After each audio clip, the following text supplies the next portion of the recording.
AT1 news India के दर्शकों का फिर से एक बार स्वागत है। इस वक्त हम खड़े हैं सतलोक आश्रम फतेहगढ़ पंजाब के अंदर में।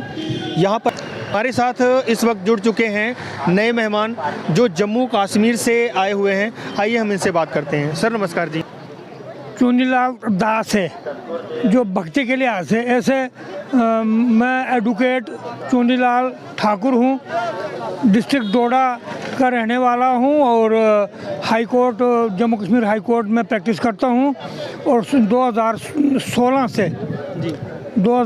से मैं इस लाइन में आया हूँ, परमेश्वर की भक्ति करता हूँ। पहले मैं चंडी माता की भक्ति करता था और चेयरमैन था मचेल यात्रा का। अच्छा जी। हाँ, और फिर बहुत सी जो बड़ी बड़ी यात्राएं हैं वो उनका चेयरमैन था। मैंने दुनिया के ऐसे काम किए हैं जो उपासना के, जो कि आज तक किसी ने नहीं किए। 150 से ज़्यादा जयपुर से मूर्तियां ला के पहाड़ों पर चढ़ाई हैं और वहाँ पर मैंने वो निकाली, यात्राएं निकाली जो आज भी चल रही हैं। ठीक है। और पिछले जन्म फिर जब मैंने छोड़ा तो इन देवी देवताओं ने मुझे पिछले जन्म के बारे में बताया कि तू ये हिमाचल में राजा था, वजीर था, जमींदार था वगैरह वगैरह।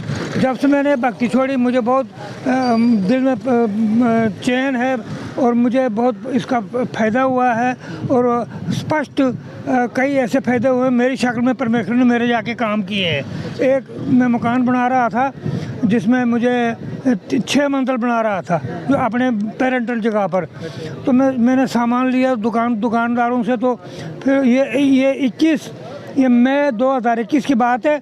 कुछ दिन के बाद जब मैं गया फाइनल पेमेंट देने के लिए तो जहाँ 1 लाख होना था वहाँ सिर्फ 22,000 था। 17,000 रुपया 3 दुकानदारों को किसी ने मेरी शक्ल में जाकर दे दिया था पहले ही। क्या बात है। तो किस तरह से आप संत रामपाल जी महाराज जी से जुड़े? मैं संत राम जब उनके पहले मैंने उनके सत्संग सुने जी। सत्संग सुने तो एक कैसे सुने आपने? सत्संग उनके टीवी पर सुने, अखबारों में सुने। फिर पहले तो मुझे बड़ा क्रोध होता था कि जब वो कहता था कि ये सब जितने संत नकली है। तो मैं कहता ये क्यों कहता, क्योंकि हमारे सनातन में किसी को कहते हैं अपनी भक्ति करो, तुम्हें दूसरों से क्या है, जो मर्जी करे।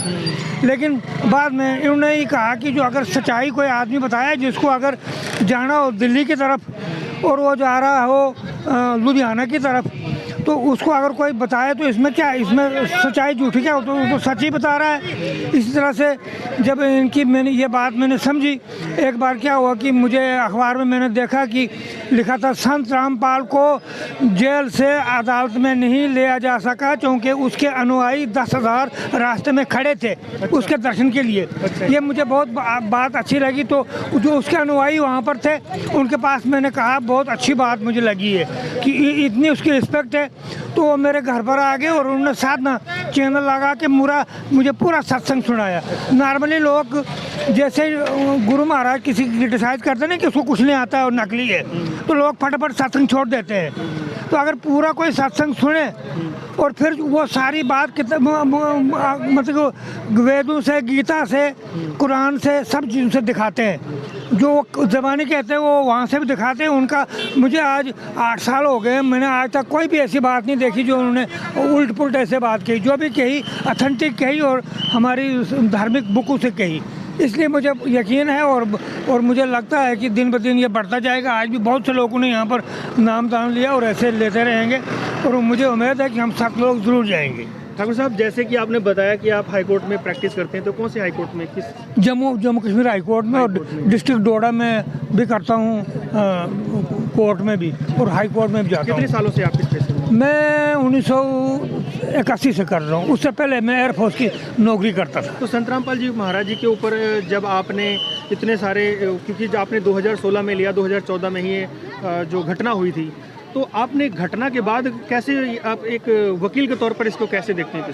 क्योंकि वो सारा उस पर झूठ था, इल्ज़ाम कोई नहीं है। इल्ज़ाम अगर उसको कोई कसूर नहीं था, उसको ज़बरदस्ती झूठी गवर्नमेंट ने अंदर रखा। और अंदर से आप कह रहे हैं कि पहाड़ों पे आपने मूर्तियाँ चढ़ाई जी, तो किस तरह की मूर्तियाँ चढ़ाई, किस तरह के आपने देवी? मैंने चंडी माता, काली माता, महाकाली माता, ये सब देवताओं की मैं 500 साल से वो भक्ति करता आ रहा हूँ। अच्छा। तो बस मुझे वो ख्याल था, मैं वो मूर्तियाँ जो अपनी गाड़ी थी मेरे पास, मैं जयपुर से लाता था और फिर अपने घर पर, तो फिर मैं प्रोग्राम बनाता था, तो लोगों को साथ लेके वो क्या कहते हैं जग दे के, सब लोग चाहते ही वही हो, नाचना गाना ढोल म्यूज़िक के साथ पालकी में वो मूर्ति में पहाड़ पर चढ़ाता था। ठीक है। तो आज वो लोग जिन लोग जब जो आपने मूर्तियाँ चढ़ाई हैं, लोग अभी भी उनकी पूजा या उपासना करते हैं? आप भी करते उनके बारे में हैं क्या और कहना मैं उनको समझाता हूँ कि भाई इन देवताओं के पास तो कोई पावर नहीं, क्योंकि मैंने खुद उन देवताओं से पूछा। पहले उन्होंने पूछा आपने क्यों भक्ति छोड़ी, आप 500 साल से कर रहे थे। तो मैंने कहा भाई मैंने इसलिए छोड़ा कि मुझे सतलोक जाना है, मैं पढ़ा लिखा हूँ और मैं मोक्ष चाहता हूँ और आप मोक्ष दे नहीं सकते हो। तो फिर एक बार मेरी एक लड़की थी, वो बीमार थी, तो मैंने माता रानी से कहा कि इस लड़की को ठीक करो। उसने कहा मैं इसको ठीक नहीं कर सकती क्योंकि इसका ऐसा कर्म है कि इस जन्म में ठीक नहीं हो सकता। तो अपने गुरु से पूछा। मुझे एक वहाँ शरथल देवी है 18 भुजा, तो उसने मुझे गुरु गोरखनाथ से मंत्र दिलाया था। ठीक है। गुरु गोरखनाथ पहला मेरा गुरु गोरखनाथ है, दूसरा महर्षि में ही संत मत का। तो फिर गुरु गोरखनाथ ने और इन्होंने मुझे मंत्र जब दिया, तो बाद में इन दोनों ने कहा कि देहधारी गुरु धारण करो, तुम्हें ब्रह्म ज्ञान की जरूरत है। तो फिर मैंने महर्षि में ही गुरु बनाया। 25 साल उनके साथ रहा, मैंने बड़े बड़े सम्मेलन किए उसके साथ भी। लेकिन सम्मेलन होते थे? सम्मेलन लोगों को बुलाना, पूरे संतों को पूरे हिंदुस्तान से, उनको खाना पिलाना, सत्संग सुनना। और वो उन्होंने कभी नहीं कहा कि तुम्हारा मोक्ष होगा, वो कहते भक्ति करो आपको फायदा होगा, बस यही। तो आज आप 2016 में संत रामपाल जी महाराज से जुड़े और लगातार इनका मिशन बढ़ता जा रहा है जी। तो अब आप किस तरह से इसको दोनों तरफ तौलते हैं कि क्या आपने अपने जीवन के वो समय नष्ट किए? तो कहीं मैं बहुत रोता हूँ अकेले में कि मैं लेट हो गया।